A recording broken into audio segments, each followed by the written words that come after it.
सुनो, अपनी बहन से पूछ लेना कल कितने बजे आएंगी तुम्हें राखी बांधने। मुझे भी जाना है अपने मायके।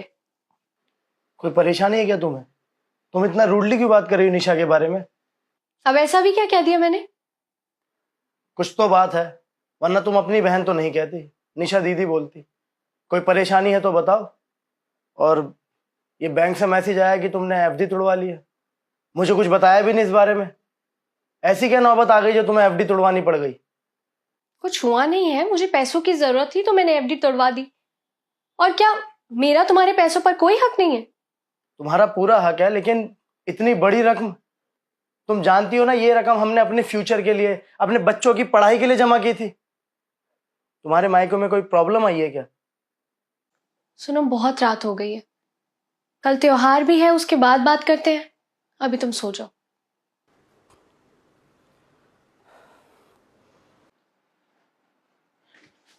नमस्ते भैया, कैसे हो? आ गई तू?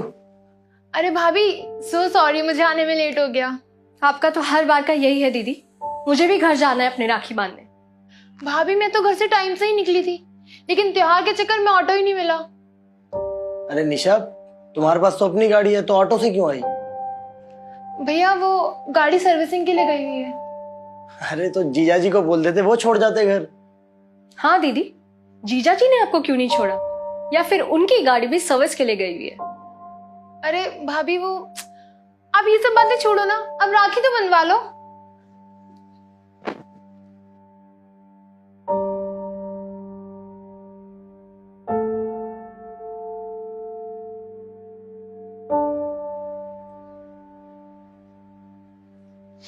अब ये बता कि गिफ्ट में क्या चाहिए तुझे? कुछ नहीं भैया, बस आपका साथ चाहिए हमेशा मुझे। वो तो नहीं मिलेगा दीदी। ये कैसी बचकानी बातें कर रही हो तुम? अरे बोलने से पहले कुछ तो सोच लो कि क्या कह रही हो। मैं कुछ गलत नहीं कह रही हूँ। अगर ये हमें अपना नहीं समझती तो हम इनका साथ क्यों देंगे?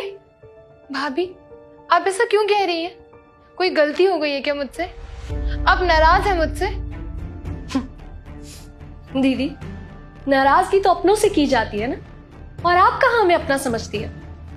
सच में भाभी, ऐसा कुछ नहीं है। भैया, आप ही समझाओ ना भाभी को, वो क्यों मुझसे नाराज है?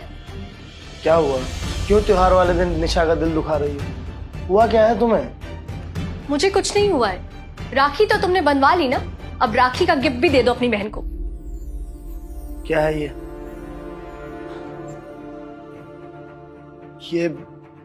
निशा के घर के पेपर तुम्हारे पास कैसे? इस बात का जवाब दीदी ही देंगी, जिन्होंने हमें बिल्कुल पराया कर दिया। निशा, क्या है ये सब? सच में भैया, मुझे खुद समझ नहीं आ रहा कुछ। आकाश, ये दीदी के घर के पेपर्स है जो इन्होंने गिरवी रख दिया था। गिरवी? हाँ आकाश, गिरवी। और तुम्हें पता है दीदी ऑटो से क्यों आई है? हाँ, क्योंकि गाड़ी सर्विस पे है। नहीं, क्योंकि गाड़ियां बेच दी है इन्होंने और घर गिरवी रख दिया है। क्या निशा, अंकिता सही कह रही है क्या? सॉरी भैया, मैं आप लोगों को बताने ही वाली थी। इनको बिजनेस में बहुत लॉस हुआ, इसलिए हमें ज्वेलरी और गाड़ियां बेचनी पड़ी और घर भी गिरवी रखना पड़ गया। I'm सॉरी भाई, सॉरी भाभी।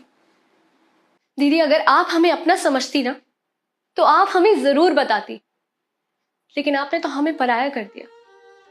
दीदी, आपकी लाइफ में इतना कुछ हो गया और आपने हमें बताना जरूरी नहीं समझा। वो तो आप लोगों ने जहां घर गिरवी रखा उसी बैंक में मेरी फ्रेंड काम करती है और उसने मुझे बताया, वरना मुझे तो कभी पता ही नहीं लगता। निशा, ये तुमने सही नहीं किया। भैया, मैं आप लोगों को बताने ही वाली थी, लेकिन फिर मुझे लगा शायद भाभी आपको हमारी मदद करने नहीं देगी, बस इसीलिए मैंने नहीं बताया। सॉरी भाभी, मैंने आपको गलत समझा। कोई बात नहीं दीदी, जो हुआ सो हुआ।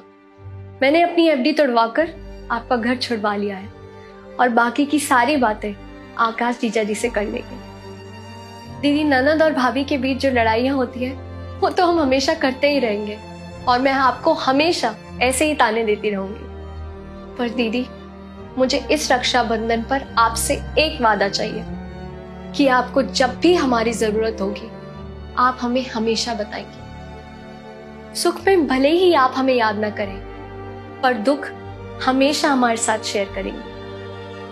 प्रॉमिस भाभी, आप जैसी भाभी हो ना तो कोई भी ननद अपने मायके जाने से ना कतराए, और माँ का प्यार भी भाभी से ही मिल जाए। अच्छा अच्छा, बहुत इमोशनल हो गए हम सब। मुझे भी अपने घर राखी बांधने जाना है। अब आप अपना गिफ्ट लीजिए, हम आपको घर ड्रॉप कर देंगे।